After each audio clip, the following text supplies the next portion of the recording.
বিশ্বের সবচেয়ে বড় দ্বীপ গ্রিনল্যান্ড। নাম শুনে সবুজ শ্যামল মনে হলেও বাস্তবে এটি বরফে ঢাকা এক রহস্যময় ভূখণ্ড।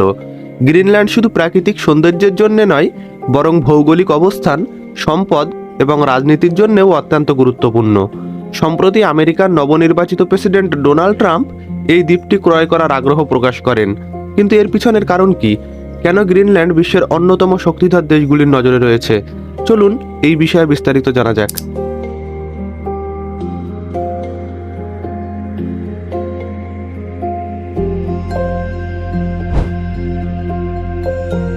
গ্রিনল্যান্ড নাম শুনে অনেকেই এটিকে একটি দেশ বলে মনে করেন, তবে এটি আসলে দেশ নয়।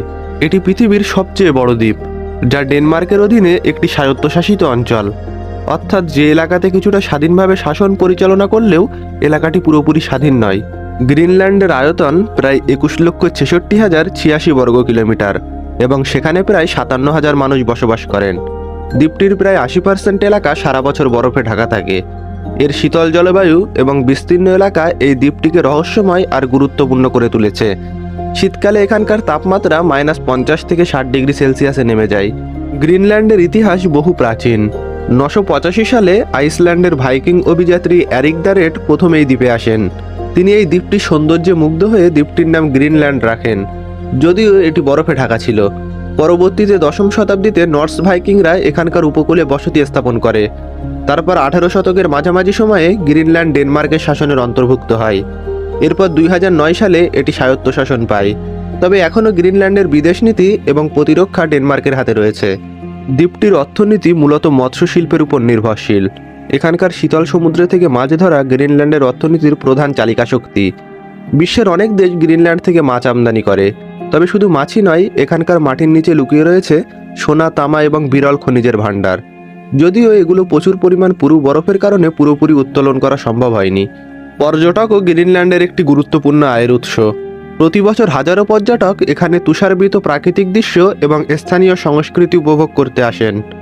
কুলুসুকের নীল লেগুন এবং শারমিওলিক ফিয়ার্ডের শান্ত জলের উপর ভাসমান চায় দেখে পর্যটকরা মুগ্ধ হন। এছাড়াও তাসিউসাকের পাহাড় এবং সবুজ উপত্যকা পর্যটকদের খুব পছন্দের জায়গা।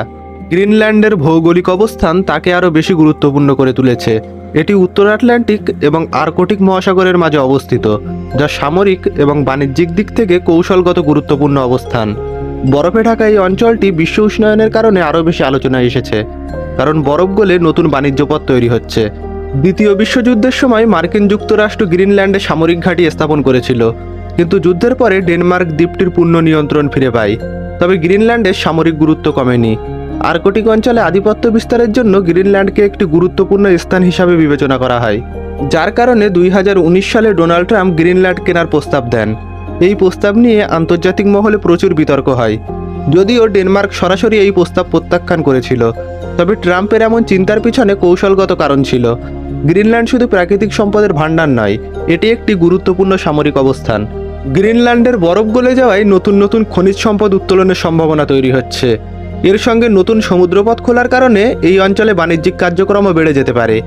গ্রিনল্যান্ডের এই সকল সুযোগ সুবিধা বিশ্বের শক্তিধর দেশগুলির নজরে গ্রিনল্যান্ডকে গুরুত্বপূর্ণ করে তুলছে, কারণ গ্রিনল্যান্ডের ভূগর্ভে থাকা তেল এবং গ্যাসের মজুত পরবর্তী সময়ে গ্রিনল্যান্ডকে বিশ্বব্যাপী গুরুত্বপূর্ণ করে তুলতে পারে। তবে গ্রিনল্যান্ড শুধু প্রাকৃতিক সম্পদের কারণে নয়, ভৌগোলিকভাবেও এটি রাজনৈতিক শক্তির লড়াইয়ের কেন্দ্র হয়ে উঠেছে। যুক্তরাষ্ট্র, রাশিয়া এবং চীনের এই অঞ্চলে আধিপত্য বিস্তারের চেষ্টা গ্রিনল্যান্ডকে আরও বেশি কৌশলগত করে তুলছে। এক কথায় বললে গ্রিনল্যান্ড আজ কেবল একটি বরফের দ্বীপ নয়, বরং বিশ্ব রাজনীতির গুরুত্বপূর্ণ কেন্দ্র। এর ভৌগোলিক অবস্থান, প্রাকৃতিক সম্পদ এবং সামরিক গুরুত্ব ভবিষ্যতে বৈশ্বিক সমীকরণ বদলে দিতে পারে। তবে গ্রিনল্যান্ড তাদের ভূমি কোনো বিদেশি শক্তির হাতে তুলে দিতে ইচ্ছুক না। তারা তাদের নিজস্ব আইন এবং সংস্কৃতি নিয়ে নিজেদেরকে প্রতিষ্ঠিত করে রাখতে চায়। আমরা আশা করি গ্রিনল্যান্ড তার সক্রিয়তা এবং ঐতিহ্য ধরে রেখে বিশ্ব রাজনীতিতে গুরুত্বপূর্ণ ভূমিকা পালন করবে। ধন্যবাদ।